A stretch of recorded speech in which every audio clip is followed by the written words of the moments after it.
pertaining to promotion, pertaining to any formation of integrated marketing communication. And if I look at its effect, it has been tremendous in the current times, because almost all marketers, irrespective of the size and scale of operations, are using digital technologies to reach to their target audience. Marketing communication has become digital, which is usage of more mobile technologies as well as internet technologies. And why these technologies are being used are because they're quite informative, they are interactive, it's not one-way form of communication, it involves two-way form of communication. They're more relevant, they're more customized, and they're more individualistic. Like you could have a one-to-one interaction rather than sending your entire message to the entire target audience, whereas you're not even sure if you were using traditional channels or traditional channels like television or newspaper. It was just a one-sided information wherein marketer was sending whatever information it had to, but we were not sure whether the target audience was actually exposed to the information. Was there any impact on the target audience in terms of whether they have gone in for the purchase or whether they have shared it further with other target users. So it was a one-way form of communication. And top it off all, if I look at these technologies, are very cost effective in terms of the cost, the promotion budgets. The promotion budgets are less in terms of the cost spent, but the kind of reach that they are able to offer is tremendous. So these are the basic benefits which digital technologies are offering in today's context. If I look at digital marketing and consumer behavior, consumers are looking at these digital technologies to solicit information. They're searching online, they're looking and checking manufacturers or suppliers' websites, they're giving weightage to others' opinions, they're reading others' reviews, they're seeking experts' advices, and they're trying to even support their brand online. So they are actually talking about brands, they're writing blogs, they're sharing, they're giving their reviews, and they're expressing themselves online. And the target audience for a product category like car majorly belongs to the segment of 18 to 45, which is majorly on these kinds of digital technologies. If I look at digital communication in Indian passenger car market and I look at the review, digital communication is affecting every industry, and car market is of no exception. And buying a car is no longer a unidirectional process, wherein in earlier times when I had to buy a car, or probably your parents had to buy a car, they would visit a showroom, look at the car and probably find out what are the features of the car, what is the cost. But today, when somebody has to buy a car, they just go to a website like cardeco.com, probably search all the models there, put in whatever filters they want to put in terms of price, in terms of features, in terms of on-road price, in terms of all the feature comparison, and they know everything beforehand when they go to the showroom to finally actually experience the car test. So things are very different from 5 years back when we used to buy a car and how people are buying cars today. So internet has become one of the top information sources for taking automated buying decisions as per JD Power 2015. If I look at KPMG report, Nielsen, they're all saying that digital channels are actually dominating the entire journey, starting from lead recognition to actually purchase of a car and even post-purchase behavior, and looking at the satisfaction or dissonance of the consumers. Indian passenger vehicle market sales have registered a growth rate of 11.5% for the last 5 years, and even exports have risen in the last 5 years. And Indian passenger car market has been one of the largest digital spenders since 2009. So irrespective of the type of firm, all are spending on digital channels because they know that their target audience is on digital formats. If I look at usage intention, which was the main objective in technology adoption studies, actual usage depends upon usage intention, which has been corroborated from the literature, which has been given by Fishbein and Eisen in 1975, Davis 1989. Is in 1989, Taylor and Todd, which is a recent model which has been compared in the study, which is the decomposed theory of planned behavior. So all these four models, that is technology acceptance model, the theory of decent action, theory of planned behavior, and decomposed theory of planned behavior, are successful models which are being used to calculate usage intention in a technology mediated environment. Such comparison, the objective of this paper would help the researchers about the set of explanatory variables known phenomena under the study, thereby enabling the researchers to predict the particular occurrence in terms of gauging the usage and intention of the buyers. However, application of these models in Indian passenger car market, why I have actually chosen this product category is it's a relatively an unexplored area. There are studies which are there, but they are more related to Western counterparts because digital technology's presence came in the Western countries earlier, and we have seen the diffusion of these technologies at a fast pace in the last 5 years only.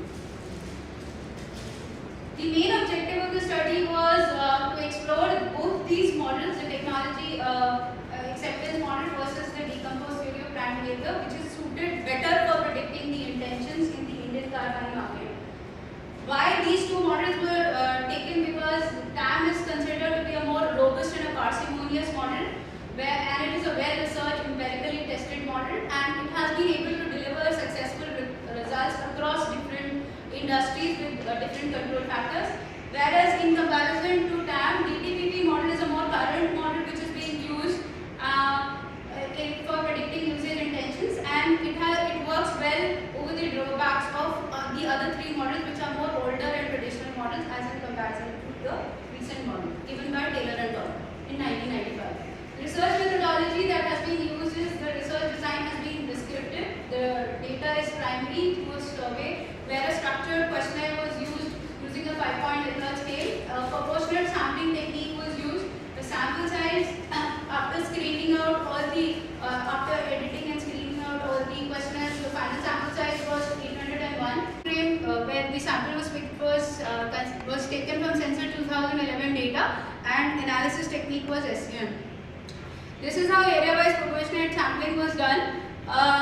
The percentage of population as per in Northwest Delhi is divided under 7 districts. As per the percentage of population in each district, that is the percentage of total population taken up in the sample.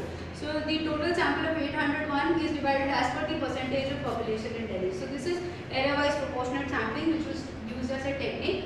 If I look at the measurement, all the constructs which are being taken from both the models, the TAM model as well as the DTPP model. The respondent profile, 75% of respondents were using at least one of the digital channels, whether they were websites, networking sites, YouTube, communications, digital outdoors, digital TV, smartphones and emails. And around 200 respondents didn't use any digital channels, and they were using only traditional channels. Looking at validity and reliability of the scale, the reliability was checked for all the construct which was found to be more than 0.7, and according to Nally and Bernstein, more than 0.7 is ideal value for all the constructs. Even validity was checked, wherein the average variance extracted values were checked, which were more than 0.5 for all the construct, and it was also the ABE value was more than MSV value, which was in fact higher than the ASV value also, which is shown in the results that has been put in for all the constructs which have been taken from both the models. When I come to the 6 structural modeling results, if I look at the chi-square index, the Seaman value, it was found less than 0.08, which is ideally acceptable value, and when normal fit indexes were calculated, they were also found exceeding the value of 0.9, which was indicating a good model fit. In actual usage, when I compared both the models, the TAM model and the DTPP model, the perceived behavior, the DTPP model basically focuses on PBC, which is perceived behavior control, where it was found that 41% variation in actual usage was shown by this model, as in comparison to TAM, which was showing only 23% of variation. When we looked at usage intention, the DTPP model was in fact better. It was showing about 63% of variation as in comparison to 44%. This is the path analysis results. These are the path analysis results. If I look at the implications of this study, the DTPP model, according to my study, is a more comprehensive model, and it gives improved understanding of the usage intention as in comparison to the TAM model. But if the objective is only to look at the attitude variable, then probably TAM model gives you better results. This is the final implication that I came in. The limitations were that the sample was consisting of both actual users as well as potential users.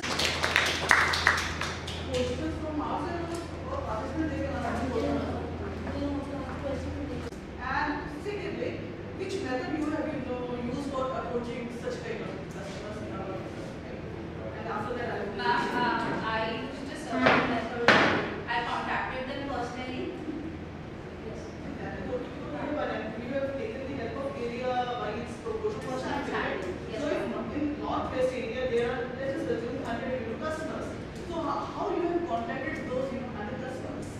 Yes, ma'am. Ma'am, actually I went to various showrooms, the car showroom. I categorized the various showrooms in terms of Maruti showroom, Honda showroom, and I picked up the data from there in the northwest Delhi. Similarly, I went to West Delhi. Similarly, I went to Central Delhi to find out the data of the actual car buyers in the last 1 year period. And then I contacted them personally through telephone or contacted them and met them and got that question. All the showrooms in that particular area or No, ma'am. selected ones as per the No, ma'am, as per convenience based. Not all. Because each and every, say for example, Maruti has more than 25 showrooms itself in West Delhi only. So I did not contact all of them. It was convenience based. इसलिए And secondly, you mentioned that you have taken the help of TAM and the plant area, right? So what about the items which you have taken into constructs given under TAM and The TAM was it standardized or you have revised your items? Ma'am, the statements were standardized statement scales that I have used, but I have modified them according to my product category, which is called. And it was standardized when you modify it. And you have also mentioned about ASCII values. So how you have arrived at ASCII values? You have mentioned here in your presentation, right? Ma'am, I have used sample. ASCII you have mentioned here.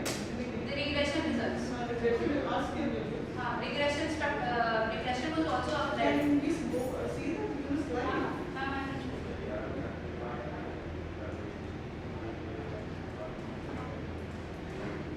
Yes, ma'am. No, no, previous slide. Previous one. This Ma'am, these were the structural model results. Which one? Explanatory part. How you have arrived at this? Explanatory part. Yes. That is what you mentioned all here. The second point. What is that? Buying more recommended partners. In view of its importance, measurement of quality, operationalizing quality has become more important. And if you see the literature from 90s onwards, a lot of articles have come out, both theoretical and conceptual, and like service quality, e-service quality has also been conceptualized and qualitative and multi-dimensional having the customer of various dimensions and sub-dimensions. And over time, there is trainings and mathematical skills have been performed. Our study related with one of the important skills that was introduced sometime in the 2000 by Collier and Winstock. And it was based on a review of earlier skills by Pachuram and Jagman and others. Very comprehensive skill. And it also constitutes important in the sense that a significant departure from other skills in e-service quality and traditional quality measurement also. Because this is based upon a formative and reflective approach to measure, to conceptualize and operationalize this service quality concept. Our study is an attempt to see to what extent this skill can be used in engineering with Indian online shoppers to manage the service quality perceptions. Now, briefly, I would like to skip this portion, like service quality, a lot of debate, discussions have been on e-service. And different people have defined different definitions, like that Maruta, who was the pioneer to introduce service quality concept and skill They define it as which a website facilitates efficient and effective shopping, purchasing, delivery, and product and services. Let us come to the definition given by Collier and Bristol, which framework we are using. So they say it refers to formation of consumer perceptions based on the interactive process that takes place online, the outcome, not only process but outcome also. Because you order something, but will you get in proper time, in proper quality and proper. So they have posed cybersecurity along with Collier. They can also go to a multi-dimensional concept. But the damage study has been a dispute in the sense that is it having 2 dimensions, 3 dimensions, 4 dimensions, and mostly people have not proposed these dimensions on conceptual basis. These are done on empirical basis using factor analysis, and that's why different data sets have produced different factor configuration. So 3, 4, 5, 6, 11. But Collier and Greenstone, they said AICC quality can be considered consisting of second order dimensions. And we talk about 3 second. Having embraced, able to adopt this technology, still 90% of the Indian customers continue to prefer branch banking to internet banking. Therefore, there is a need to identify the factors that affect the customer adoption of internet banking. Hence, the present study is an attempt to identify the factors that are affecting the customer adoption of internet banking in India. An extended version of the technology acceptance model has been employed to identify these factors. Thus, the objectives of my study are to assess the impact of 5 major factors that can. The study is organized into 6 sections. Since we have paucity of time, so I am not just devoting time to this. Let us, since the basis of this study is provided by the extended TAM model, so let us first understand what is TAM model. This is technology acceptance model. According to this model, perceived usefulness and perceived ease of use are the 2 key factors influencing the individual user's adoption intention and actual usage of technology. Perceived usefulness is basically how useful the technology is to the customer, and perceived ease of use is how easy it is easy to use the technology for the customer. And also TAM proposes that the effect of the external variables such as design characteristics, training, etc. on the behavior intention to use the technology is mediated by, you can see over here, it is mediated by perceived usefulness and perceived ease of use. Again, I am not devoting much time on this explanation because I am just the aspects that has been investigated in my study will be this much. I will be discussing the impact of perceived usefulness and perceived ease of use on the customer attitudes towards adoption of internet banking. The rest of the things have not been examined in the present study. Now, major problem with this TAM model has been that its low explanatory power when applied in the context of technology-based products, including internet banking. Over time, the TAM model has been extended to include additional variables like perceived risk, perceived benefit, and perceived cost, which have also been included in the present study. Thus, these are the 5 antecedents which have been used in the present study, which are also part of the extended TAM model. So, perceived usefulness, ease of use, risk, benefit, and cost, these will be acting as the independent variables in the present study, and customer attitude is the dependent variable which is used in the present study.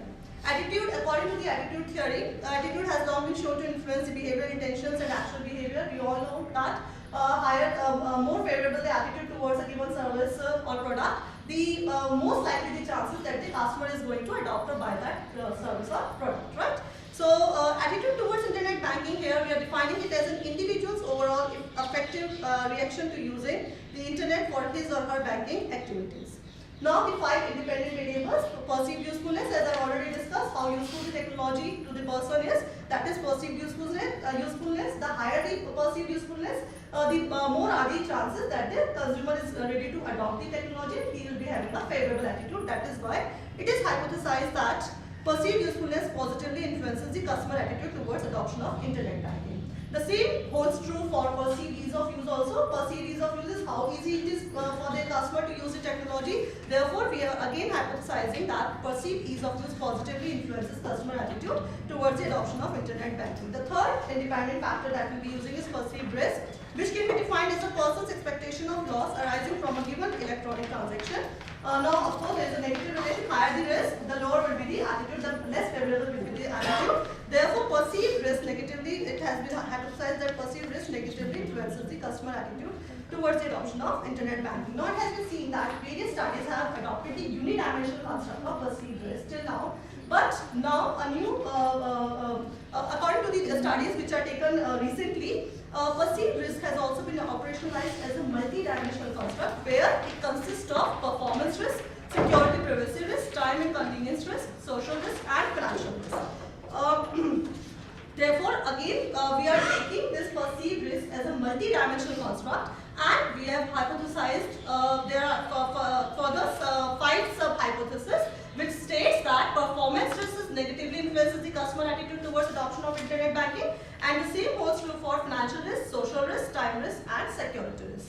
Then the fourth variable is perceived benefit, which is broadly categorized into direct advantages and indirect advantages. Direct advantages refer to the immediate advantages that customers enjoy while using the online services, which are basically the tangible benefits like financial benefits, faster transaction speed, etc.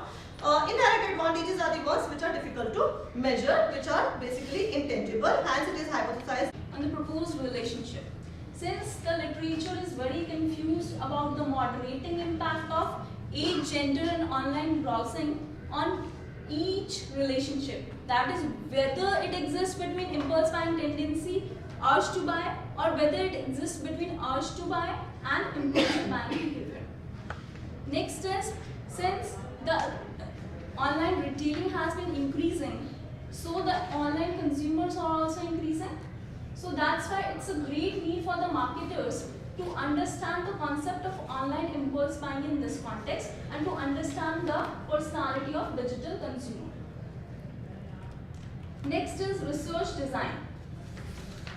So online survey was used, convenience sampling or purposive sampling was the method for the study. Next is structured non-disguised questionnaire was circulated among 506 individuals from Delhi NCR region, out of which 173 replied, and out of that 162 responses were accepted. 11 responses were rejected on the ground that they did not browse any website during last 3 months. That's why we have rejected those responses. Delhi NCR region was chosen because according to a study by Mindshare, it has been mentioned that Delhi has come into the 3 cities in which online consumers are the highest in number. That's why we have chosen the Delhi NCR region. And next is age group of 18 to 29 years was also chosen because it was again mentioned in that study only by Mindshare that this is the most targeted group for online consumers. This is my model for the study. So personality was taken. These 5 factors were included in the personality. Fine. So these 5 factors are basically the big 5 model. Next is personality impacts online impulse buying tendency, and then it will lead to online urge to buy impulsively. Then it will lead to online impulse buying behavior. So one by one, I'll discuss the definition of these studies. First is online impulse buying behavior.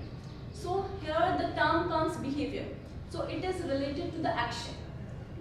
Urge has been created. Now you are thinking of converting your urge into action. So you are basically grabbing that product, you are basically purchasing that product through online modes.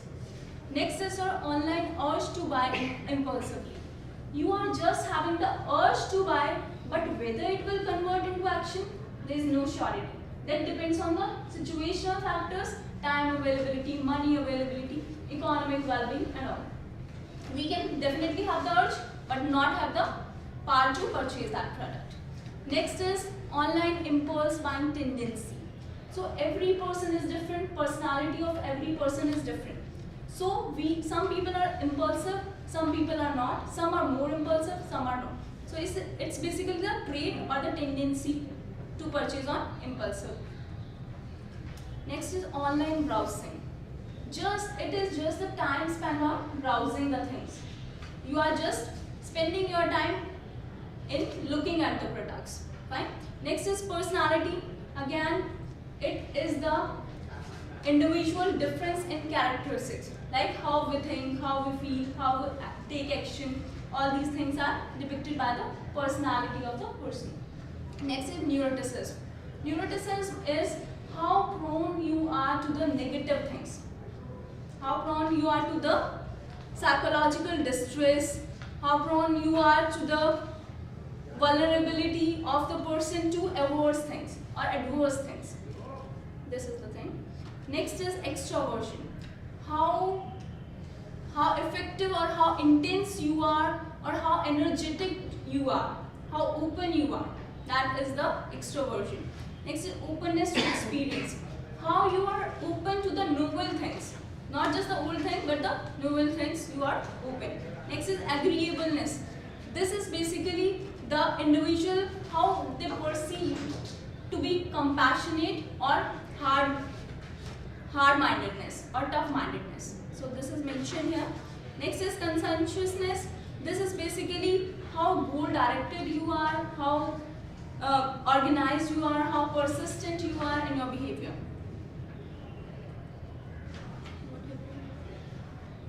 So this is my literature review for the study guide. So my hypotheses are mentioned below this only. So hypothesis is this: higher the probability of online felt urges to buy impulsively, the greater the likelihood of making the online impulse buying behavior. So positive impact is there. Next is individuals possessing higher online impulse buying tendency tends to experience greater urges to buy impulsively. Again, positive impact.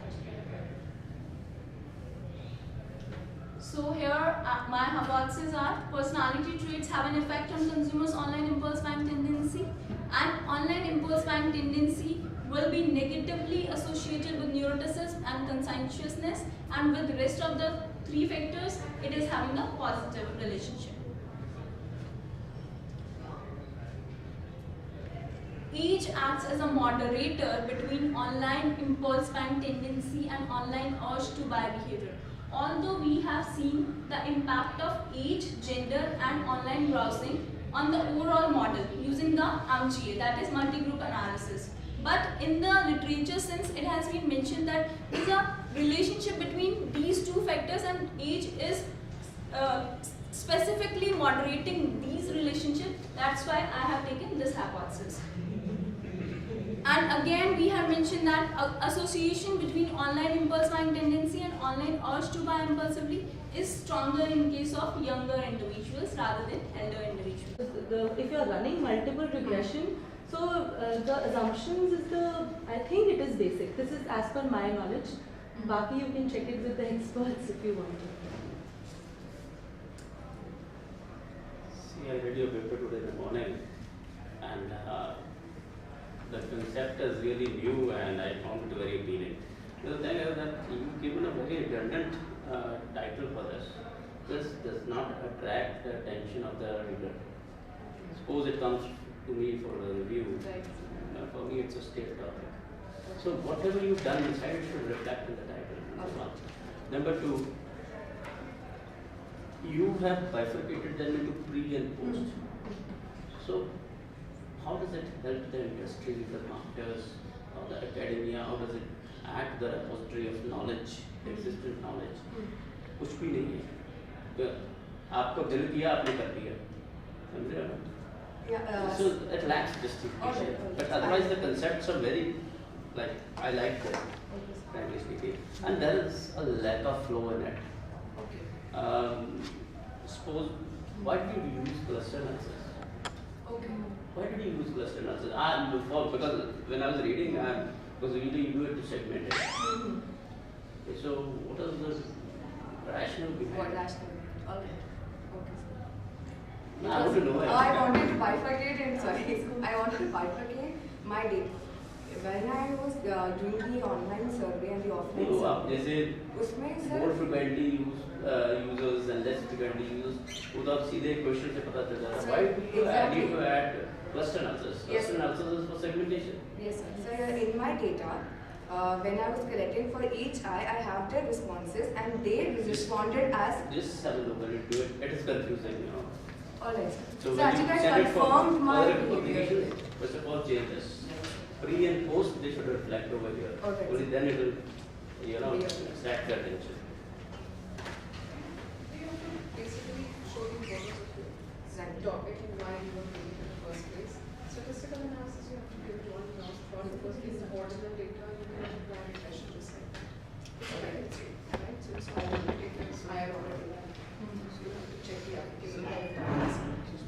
Our essay cases are not parametric tests work well. Try that. That should work. I will. Thank you so much.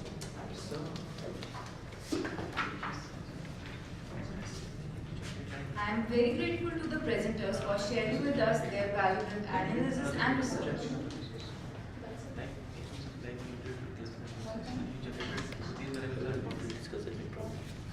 Forward. Good evening, ladies and gentlemen, dignitaries on the dais and dignitaries in the hall. Indeed, matter of pride and privilege to conduct this session, which we consider to be a breakthrough, because the whole thing started when we were planning for conference, and that time one thing which clicked to our mind was this is one such thing which is truly connects industry and academia in true manner, and that's how this idea was being conceptualized. We were fortunate to have dignitaries both from academia and industry as far as this conference was concerned. So we thought we'll move it one step further, and we identified few verticals wherein the collaboration between industry and academia can take place. And we actually identified 8 to 9 verticals. For example, curriculum development, live projects, consultancy, research, in-plant trainings or live trainings. So we identified few verticals, and then we thought, rather than having only a lopsided view or only one-sided view, what we feel or what industry feel, this would be a perfect platform. And in fact, the things are moving in that direction because recently we were giving compliance to accreditation, and we realized that there also there is a lot of flexibility and there is a lot of possibility that they also expect us to go for collaboration. So the purpose of this brainstorming session, what we call it, primarily to get ideas from both the side, and then probably if that can be taken up one step further in practically going for a collaboration kind of thing. So that's the whole idea was. Now we have August gathering here, so I would request Professor Jagdish Naik, whose services we have been taking since morning. We understand, sir, it must be very tiring for you, but then we could not think of anybody who is very placed as far as the industry and academia both are concerned. Because when you were shortlisting the name, either industry part was dominant or academia part was dominant. But yours was such name where we agreed that you would be the right choice.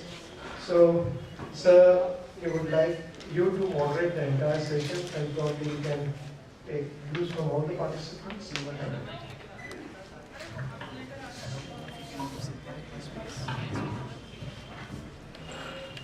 The way it is designed, how about starting with new research invention needed? Industry people, what kinds of research do you need that the academics can contribute? And vice versa, in academics, what do you need that the industry can benefit? And so who wants to start? Shubha, why don't I ask you to start? Okay.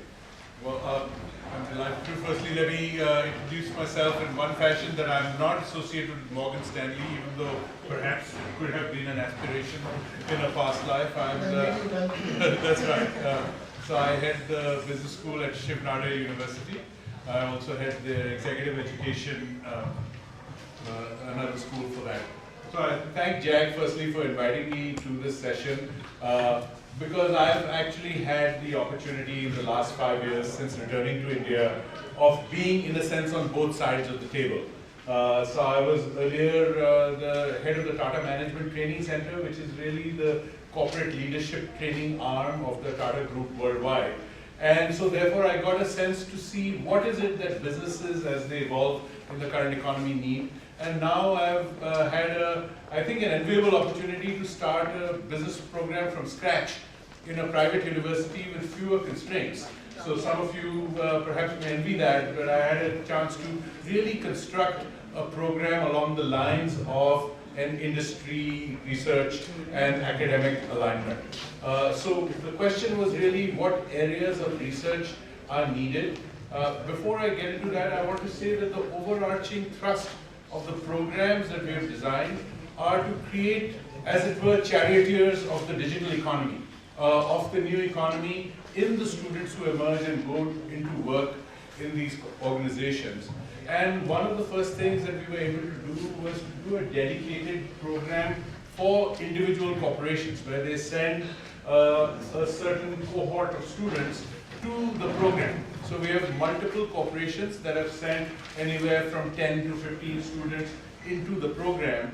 And what we've been able to do is to have a two-part structure in the program. One is specific to the broader contours of what a business degree could be, an MBA degree, a contemporary MBA degree could be. But the other is focused exactly on the prime needs of the sponsoring organizations. So each of the managers, each of the leaders who have been associated with the students are asked to present, as it were, the most burning issues confronting their business segment or subset of the business. From that, we cull projects. Those projects typically require some data gathering, some primary data collection in terms of interviews as well, and then the students work on them both in their projects and in their internships. So I mentioned that just as a kickoff, but I don't want to take too much time, but what that has done is given us a foundation of data, a foundation of problems, which then become a resource for all of the faculty, and several research projects have therefore emerged in conjunction with the business. So in that sense, the one thing which is perhaps not new, but it's still relevant, is that we are letting the businesses bring the problems, and the academics or the faculty are working with the students to find good solutions that are feasible and practical. Thank you. I would ask Arvind Rangaswamy, let me just introduce a little more than just the name. Arvind has been at Penn State University. He's very modest.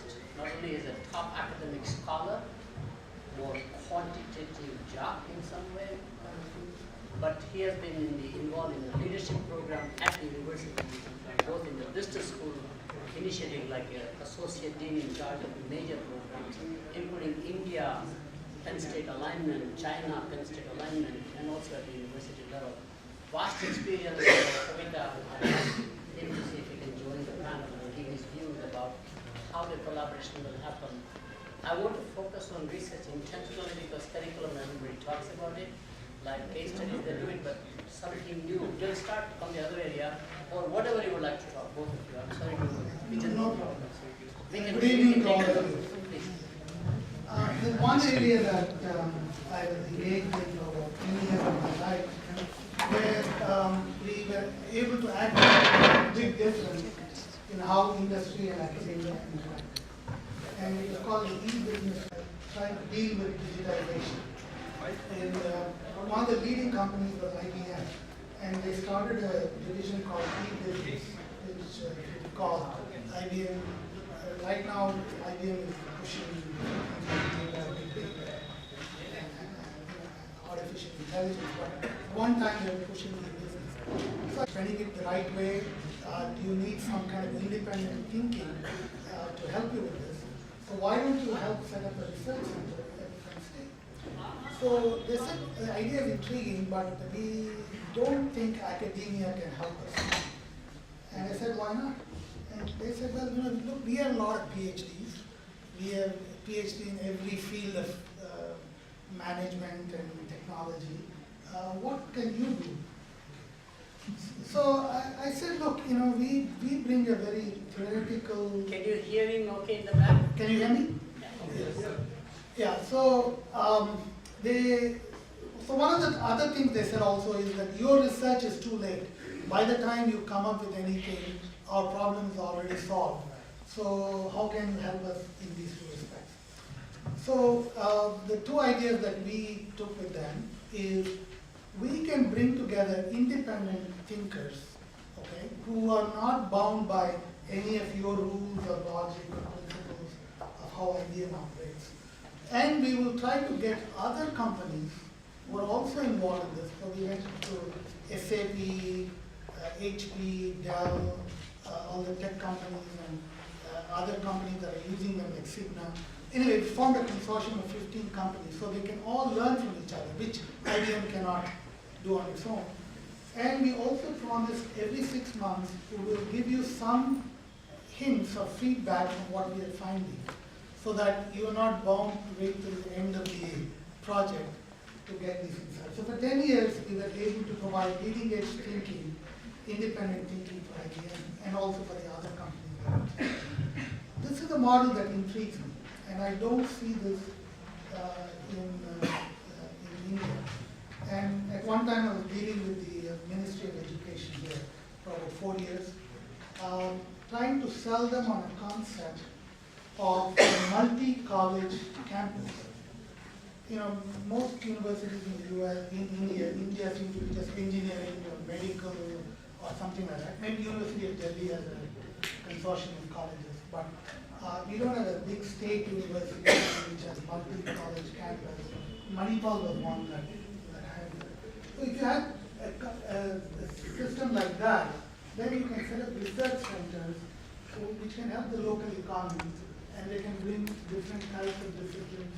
You know, poverty, climate change, global finance, they are all not in the domain specific problems.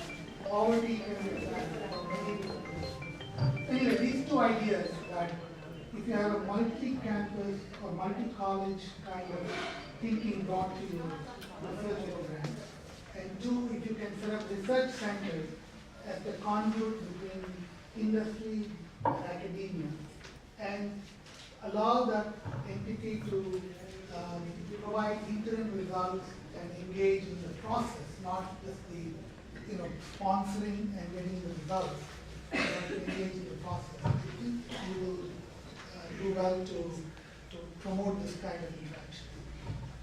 It's ironic that IBM has opposite thinking almost when it comes to hardware and software.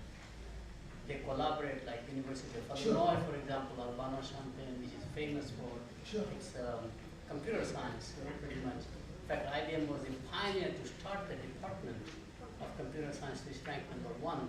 So it seems like the business side of the disciplines, somehow the industry is not doing as well. They would like to treat us as consultants, as opposed to independent researchers, which is a very key issue. We can debate that. I think there's one good reason why they do that, which is they don't want to compromise their strategic interests. And because of that, they, first of all, they wanted all of us to sign non-disclosure agreements. They said we can't do that. Our profession, we have to publish, and that means we have to disseminate knowledge.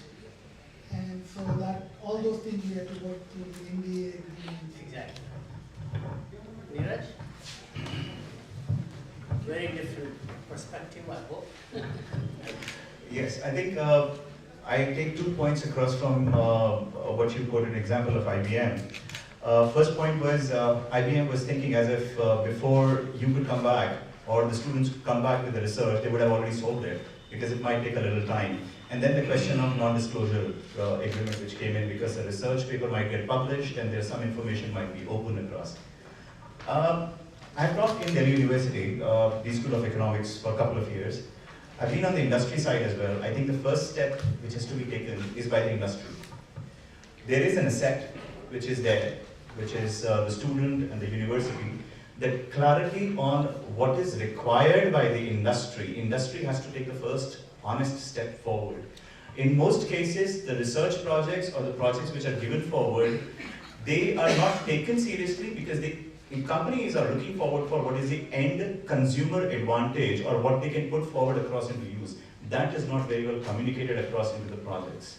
It's more open interaction with the universities, and I think we need more a platform to sit across and talk about what is relevant. And Maybe like today we were talking about change and change is happening too fast. Industry themselves need to understand, or specifically the industry leaders need to understand that they are not in control. When they are not in control, they need support. They need support. You go out to some external consultants, you go out for some external information sources. You need to also partner with the budding student community who's eventually going to join across at your platform. There can be many ways which you can look at it. You have to be open across onto it, but you can also consider it as you're finishing schools across for the people who are going to join in the industry. Not many times students who join across, the rubber is hitting the road running the first day itself. So I think industry has to take a different look into research projects and look a more pragmatic view. And I think honesty is very important across when we are creating some subjects across on research. Relevance across for that particular time frame is important. I have sort of one counterpoint to that. You know, if you look in the industry and ask what kind of research projects would you like, they'll say, well, we like research projects that work, that will make a difference. If you ask academics what kind of research projects you want to work on, they'll say, well, I want to work on things that generate truth. Okay? Sometimes these two are completely different goals or objectives, and I think that's part of the problem here. You know, it's very difficult. At Penn State, we do $900 million of sponsored research a year. Okay? 4 million of that from the business, 896 from all the other colleges. Okay? And so, if you put the screen of relevance on this, I mean, I'm not saying it should not be relevant, but if that's the primary criterion, you will not get the top scholars to engage. Before I make any comment, because I don't want to interject my thoughts in the process, I will pass on to Mr. Kamal Singh. Kamal Singh is modest. He headed up IMA for many, many years. Then he headed up the National HRD, which is a large organization. And now he's with the United Nations on a global basis. Lots of knowledge about industry, academia, and a very different perspective because he has been with the non-profit organizations rather than for-profit, and at the same time in the education field. So come on, please. Thank you indeed. Respected Dr. Seth, many luminaries and ladies and gentlemen, truly honoring to be here. And as Dr. Seth said, I am not even 1 year old in UN system of global compact. So let me just briefly share with you what AICC is really championing globally. Among the 17 Sustainable Development Goals, one of the goals is quality education. And leave aside, let me also tell you the latest update. UNGC also has one education arm called UNPRME. It is Principle of Responsible Management Education. It has over 8,500 business school membership globally. And for the first time, when I took over, I got to know about this. So in July, we brought the India chapter. SP Jain, I am Bangalore, and I am Lodi Road is hosting the secretariat. Dr. Ranjan Banerjee, the chair, and Dr. Bhaskar is co-chair. And since July, 58 premier business schools have already become UN signatory to the agenda that we are talking about of SDGs. And going forward, we will have in December, midweek, second week, in Marriott, a big Asia conference where all the issues that we will today discuss is one of the major concerns. Because if this concern is addressed, I think we would have made our bit of contribution as even UNPRME. Going forward, let me also tell you, there are some suggestions in the bits of pieces here. We would like to champion business school who will be creating responsible business leaders. Sustainable, we'll talk about sustainability, or we'll talk about the sustainable development goals. So whole aim, in our latest conversation with Niti Aayog, I'm happy to share with you that Niti Aayog has already issued advisory to regulators, the AICC or the AICT or any other regulator for that matter, that the mass is very, very big.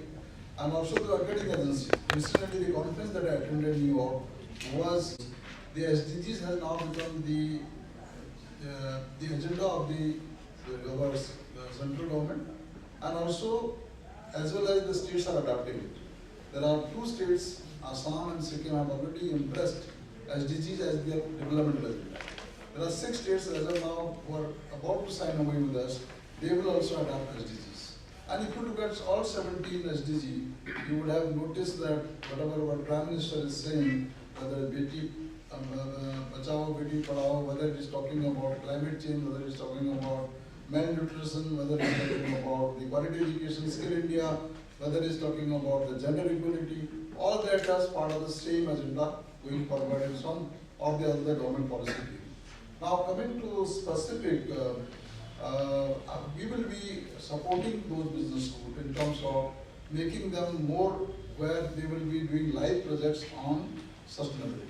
So we have a huge membership in India. Nearly 3,000 members have already signed an even signatory agenda going forward. So those schools, if you want to get connected, some of the interns who would like to study this and do their projects will be able to facilitate. So apart from the classroom teaching and focus on the case method, the new norm that business school will adopt in terms of business simulation, industry exposure, giving them hands-on experiences, and especially in SDG, we will be working with them.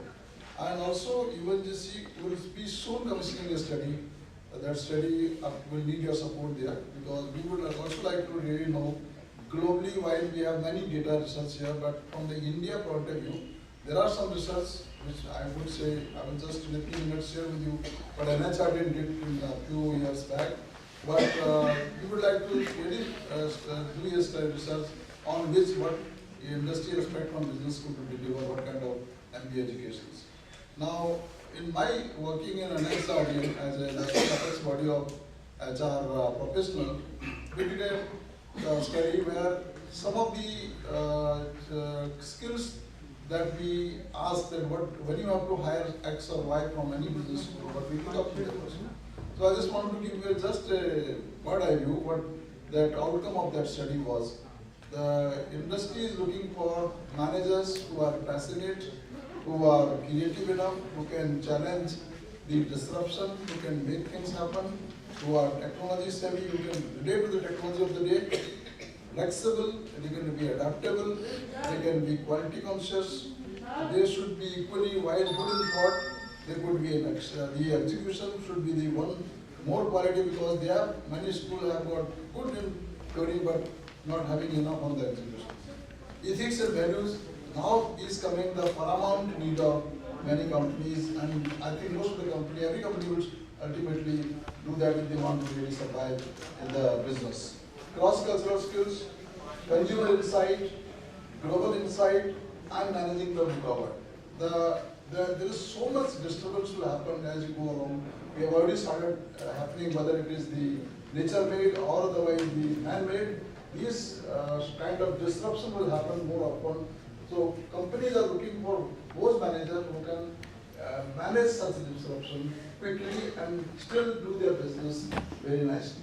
So these are some of the insights came up, but there is a study which I can always give you through our journal, and we can always work with. And most importantly, what Dr. Seth really requested me to share, that today is the need for business schools to engage. I'm not saying everybody knows this, to engage with the industry more and more.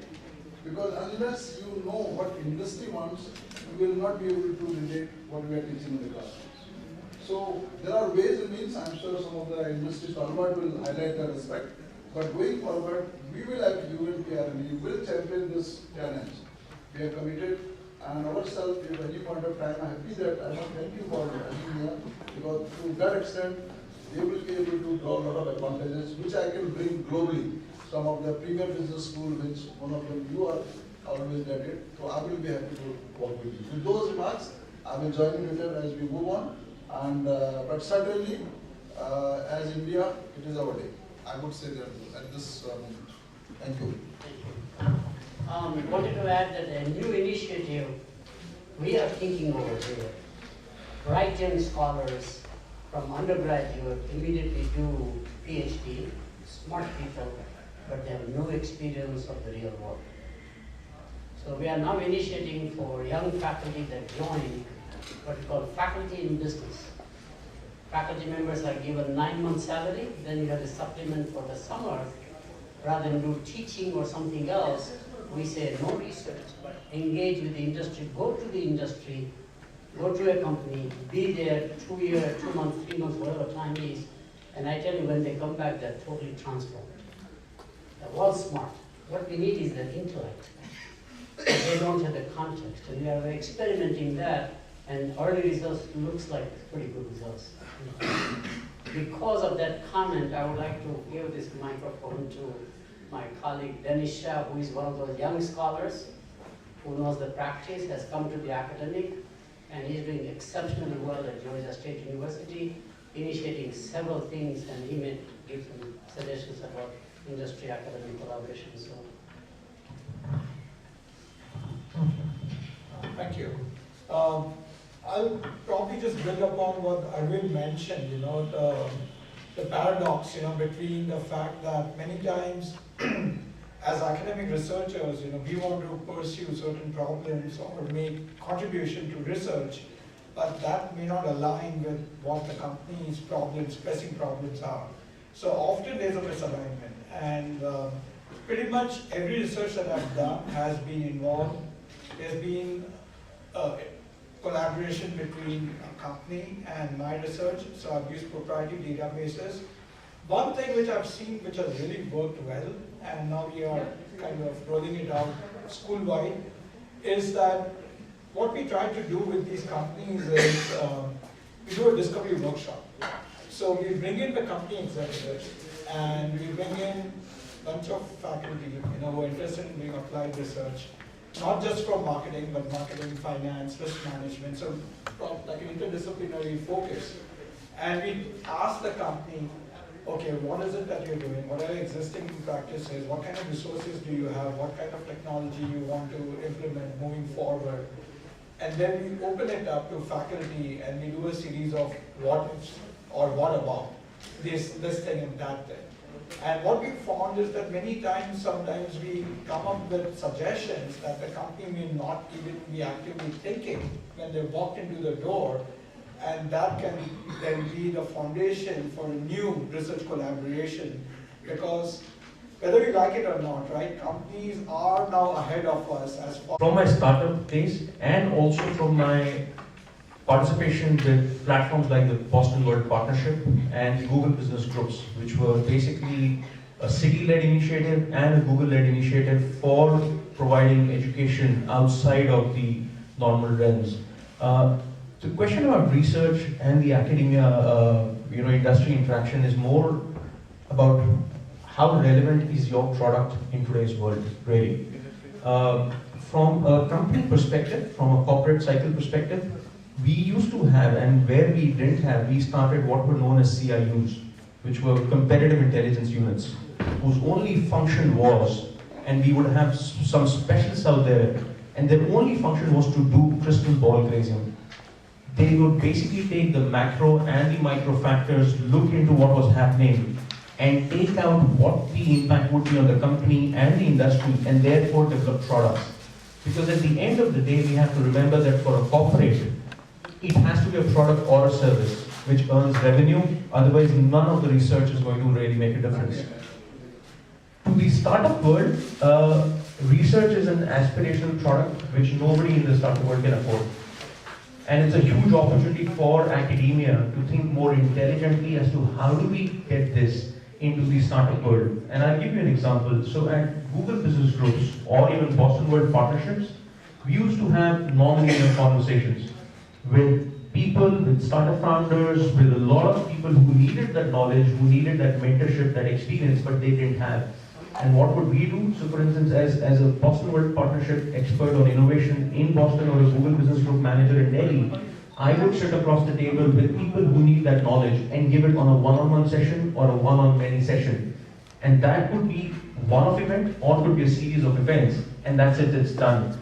There is no formal way of filing for a research paper, getting it approved, and then getting the results. This was non-linear conversation meant to deliver the information that the people wanted. So you will have to think from an academic perspective as to how do we create a product which is adopted at a much more faster pace by companies and startups. And you have to remember what Professor said, that we have more access to now infrastructure and data. And just from my own company's experience, because for instance we are a self-funded company, we are automating the hell out of the company. I mean, we are a 6-people company, but I have 3 AI robots doing the work which a normal company would have at least 25 people looking at. And this is across customer service, this is across content management, and this is across marketing. And this is just phase 1. I mean, we have not even cracked the top layer of the AI right now. But as we go deep, and that's our vision, as we go deep, our vision is that we will never be more than 50 people. So how does research fit in there? Because all of our research is being driven now from inside. But the research topics that we would really look for, even as a startup, would be, let's say, pricing model. How does pricing models sit in an era where you are getting disrupted by the likes of a Facebook or a Google who just swoop in and take companies? I mean, how do you fight against them with new pricing models, innovative pricing models? How do you look at new product development, new service development? So for instance, Airbnb comes in and then completely utilizes the vacant line rooms in a house. How do you do a new product development or a service? But this has to be a faster turnaround research or an interaction with academia. If it's going to take 6 months or 8 months, it's not going to happen.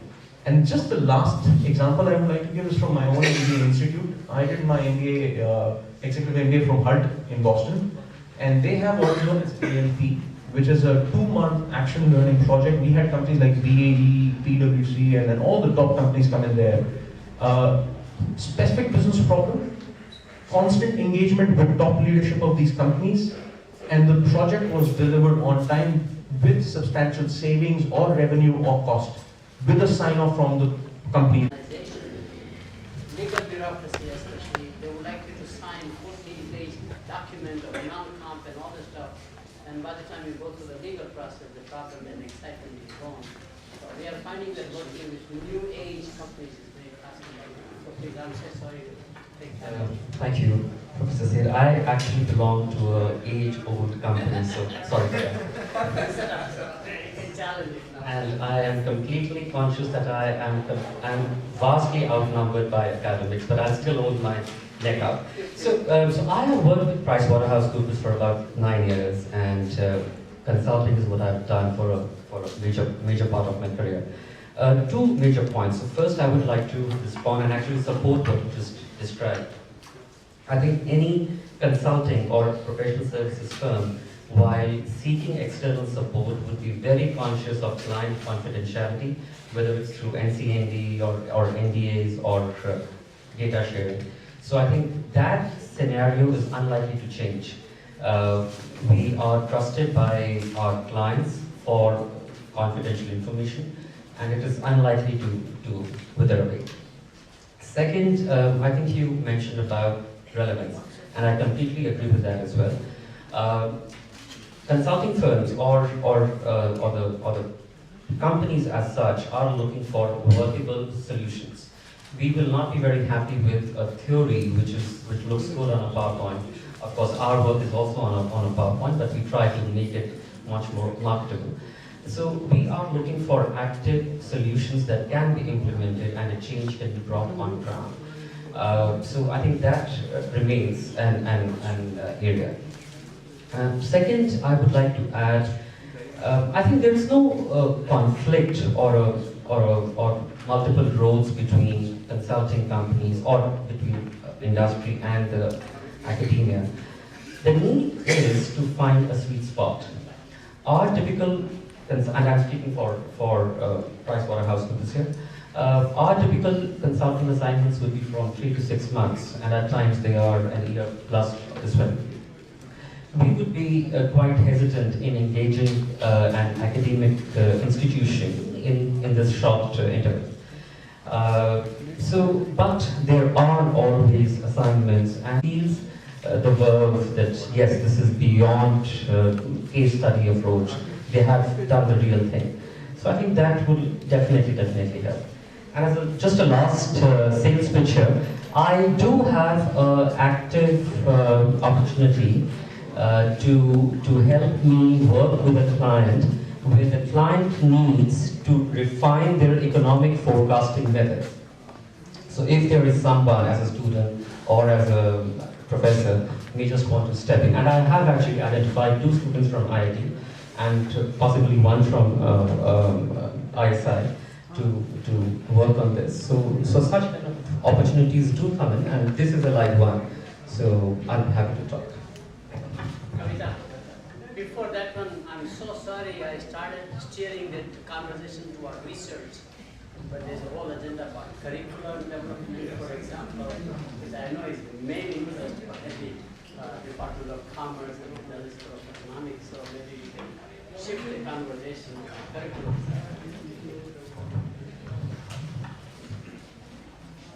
Thanks for giving me this opportunity. Being a part of the university system, of course, I'll not talk about the constraints because that's not an idea to talk about. But we can certainly look at the possibilities. And the whole idea of holding this session was to explore those possibilities. One thing, like when we were conceptualizing this session, and the idea which I have been always taking up to the industry people, that we do a lot of research in different areas. If I say right now, as of now, we have almost 100 research scholars who are working with us.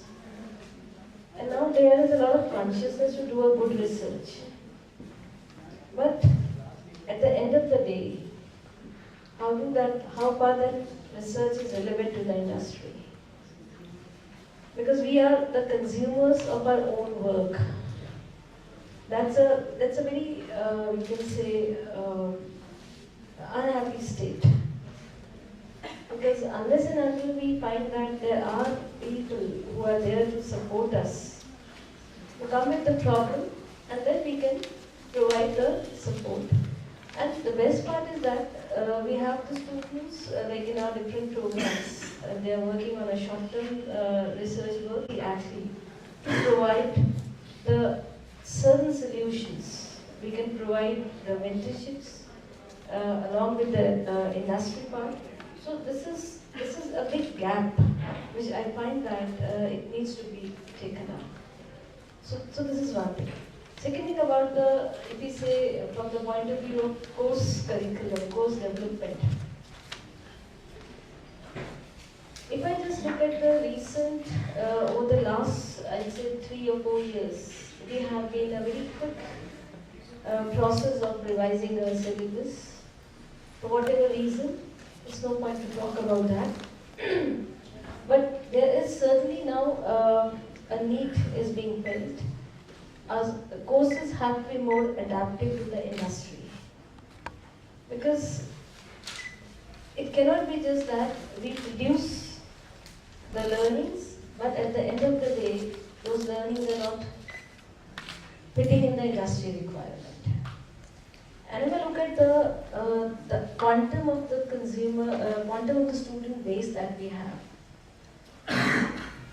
In our university, we have almost 57 colleges. They offer the commerce-based learning. We run the 3 programs. One is a specialized commerce course, we call it the BCom Honors. Second is a bit generic course, that's a BCom. And the third is a part that goes to the students who are not so good. They take their BA program. We offer certain commerce-based learning. Almost 50% of the capacity of the students, they take the commerce courses. So when I look from... Those are the requirements. So when you sit at the University Promotion Tenure Committee, you see this total unevenness. Distance schools are somewhere in the middle. In the law school, it's even worse. All you have to do is write a couple of papers in college law review journals, and that's considered research, which is much more practical side. Like a LexisNexis type on the one hand. So there's a whole debate going on at the university level. What is the benchmark from contribution that you make? I think curriculum is the easy, low-hanging fruit, as we call it. One can collaborate very quickly. Often that brings a confidence with each other. I trust you, you trust me. We are getting value. Each side is getting value. And I think that begins to elaborate in terms of research and other agendas. I also want to make a comment that we at the universities are very much placement oriented. We see university, industry primarily as our placement place. And we do everything from a placement perspective as opposed to a holistic perspective. And I think we consciously have to do other things than just placement. Placement comes along, but that is not the end all and be all. That's been my comment in this area. Anybody else have left out? Because I didn't read these. Okay. Among the speakers that were not. Okay. We can open up now for floors if you want to. Comments. According to me, we are doing research in a different way. So research for publication and research for relevance. So most academic institutions are taking research as publication, and it takes almost like you take today and after 2 years, 3 years, it will come out of the publication. While industry needs research immediate. So it is like a boardroom battle. Today in the evening they will give you the problem, and in the morning they want the solution. So it is a question of survival for them. And academics, it is like a laggard attitude. That is where the whole problem is coming up. I can give you one example about Reliance Jio. So when telecom auctions were happening, the 3G happened, Reliance Jio was nowhere on the horizon. When 4G auction happened, they applied for the license and they took away the broadband spectrum. Nobody thought that what they are going to do with this broadband. Broadband is just like Wi-Fi connection, they will go to home and they will provide it. So all the telecom companies, they thought that they are not a threat to us. And we are very fine with the 3G. And by the time they realized that 3G, they can deploy 3G, 3G was redundant because of the 4G. And Reliance has done all the research in their house. What they are going to do with the 4G strategy, they came out with VoLTE. Nobody ever thought about this VoLTE technology as per. And Qualcomm was already ready with VoLTE. They provided all the infrastructure to Reliance. And now it is a history that all the 3G is redundant, all are under threat. So many Reliance telecom licenses are surrendered. Reliance Communications have already closed down their operations. So this is what is the reality. So Reliance, if we want to look at research, academic research is based on past data, while industry research is focused on future. So if you don't look at the future and do the research, if somebody would have done a research at that time, that why Reliance Jio has applied for this license and what they are going to do with this license, the problem would not have been there. But nobody did that research. And after this has happened, now people will look at it, why it happened. By the time, you have lost the market. So this is the real problem. If we cannot address this kind of problems, it becomes a redundant research which goes into publication. For your career, it is fine that it will lie in some library somewhere, but for the present, it makes no sense. So unless and until we make ourselves ready for the future kind of research, industry will not be available to you with data. The data which they provide, maybe for a long-term perspective, that is fine that they can plan the strategy. But immediate need is not served by this. I do want to say that the common ground is the future, where both are uncertain, they don't know what's going to happen. And I do want to go back again that unfortunately, it's more in the business schools and within business schools, some disciplines. It turns out to be, for example, my university has 1,000 clinical trials annually, funded by industry. They are creating a new discovery together. Okay? This is large-scale operations in Atlanta, primarily. Engineering is the same thing. If you talk to Carnegie Mellon people, if you talk to Georgia Tech, which is a world-class engineering school, they're all engaged into the future architecture of some sort, working together. In other words, the point I'm making is the R&D departments to understand the entire scenario. Now I would request all the guests to please join us for the dinner.